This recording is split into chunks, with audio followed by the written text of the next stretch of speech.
Badgers. Love them or hate them, they're a major part of today's countryside. With the TB badger cull currently taking place all across the UK, I was intrigued to find out if they are really as bad as they seem, or just a misunderstood woodland creature. I caught up with badger expert Ian McMurdo and his wife Philippa to gain more insight into the elusive mustelids that seem to be causing so much chaos. My name's Ian McMurdo and I've been working with badgers in Cumbria for the last 33 years, and I'm Cumbria Wildlife Trust's chief apologist for them, so I tend to follow up any inquiries relating to badgers in the county on their behalf. My name's Philippa McMurdo and I live in South Lakeland and have done since 1980, and I've always been involved in education as a career, and I'm a teacher of field study and outdoor education. Badgers in Cumbria were a real rarity. In the 1850s, I think they were down as being extinct in Cumbria. In those days, no one talked about badgers. I think the first incidence of people using the word badger was in 1862, I think. Prior to that, they were called pate, which is the old Cumbrian name for grey, or more commonly brock. And brock's the old name, the old Anglo-Saxon name for badgers. I saw my first badger in 1978, and when I met my future wife in 1980, our third date was a badger watching date, because I thought I was fairly obsessed by then. So it was as well at an early stage to check my future wife out to make sure that she was compatible with badgers, and fortunately 32 years later it turns out that she was. So we started to explore the local woodland and go on badger watching when we first got to know each other, and nobody would believe that that's what we were doing, but it was absolutely true. There's a succession of limestone scars going from east to west. Scout Scar just above Kendal, then Whitbarrow, and then Ewbarrow just beyond that. The main place where Ian studies badgers is Whitbarrow Scar. Ian estimates there are as many as 28 sets at Whitbarrow, with up to 8 or 9 badgers inhabiting each one.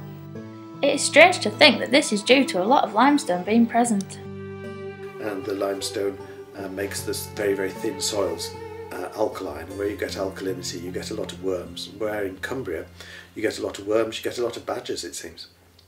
So this is Whitbarrow. You can see this limestone, this carboniferous limestone, very, very near the surface. Shocking really to think that this was laid down 300 million years ago, when this piece of ground was 5 degrees south of the equator, a very, very warm tropical sea with loads of little animals living in the water that sunk to the bottom of the trenches and made this limestone. It's a very rewarding area to be on because there are just so many badgers.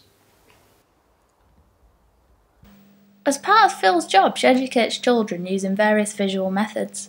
Because of this, she has a collection of various mammalian skulls, and I was lucky enough to see what a badger skull looked like up close. I was quite surprised how small they were. And the other feature of a badger is the large crest on the back of the head, and this is for very powerful muscle attachment up the side of the cheeks here, and these big blocks of muscles attach here and give the animal an extremely powerful bite, for which it's quite famous. That black and white blaze across the badger's face is the most conspicuous part of the whole animal, and interestingly enough, the badger knows that it's a conspicuous part.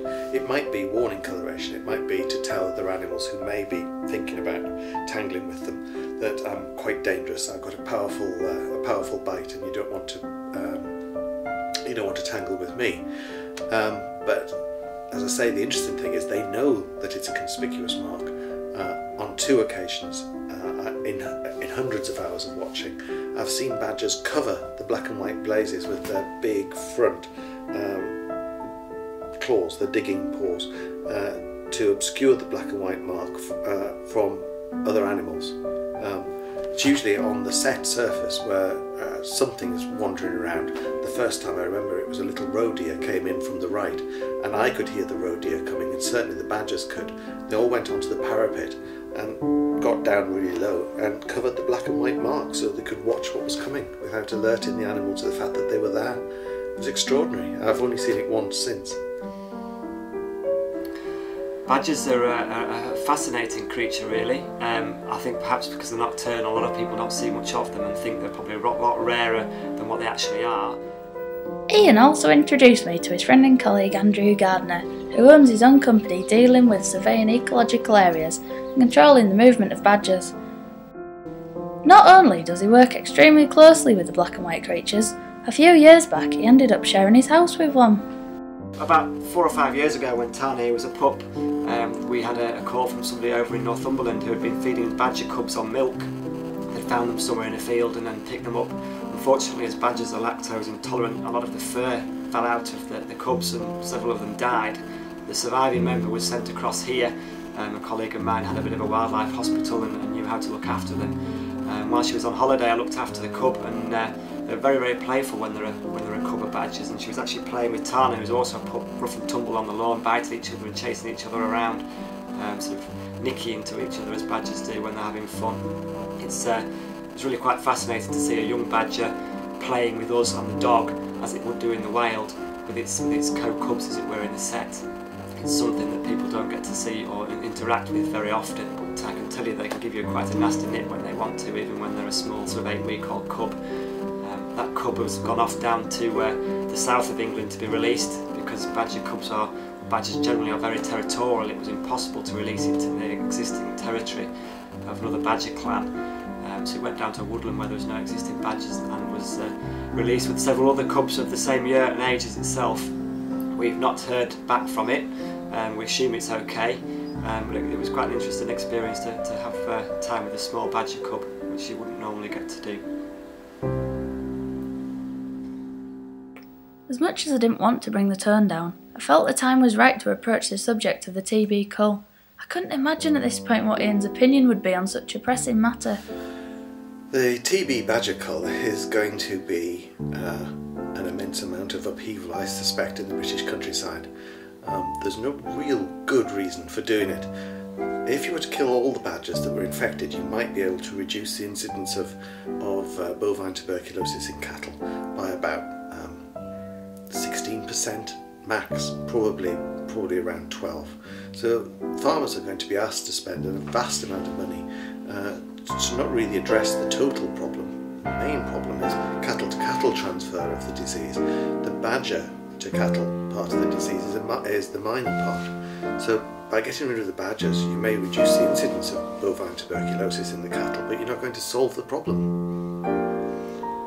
And at the same time, you're going to pit neighbour against neighbour, and there's going to be people who have had badger sets on their ground for generations, and people are going to come in and attempt to kill those badgers.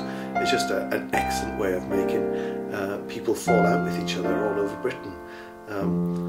Hopefully, it looks very much like the tests that have been announced are going to be sufficiently chaotic that it'll stop the government from going any further.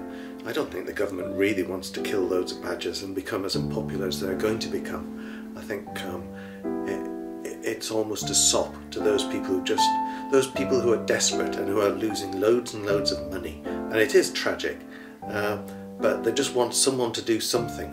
But this isn't the right thing to do. Yeah, this was it. They're going to do these two areas, one in West Gloucester and one in West Somerset. I know the locations. The DEFRA is so leaky that you can find out very easily exactly where they're going to take place. And there'll be big protests. And then in a recent vaccination trial, it's reported that all 18 badgers treated with the BCG vaccine developed bovine tuberculosis within 12 weeks of exposure to the disease. So that doesn't work very well, is it? No. So that was one of the great white hopes.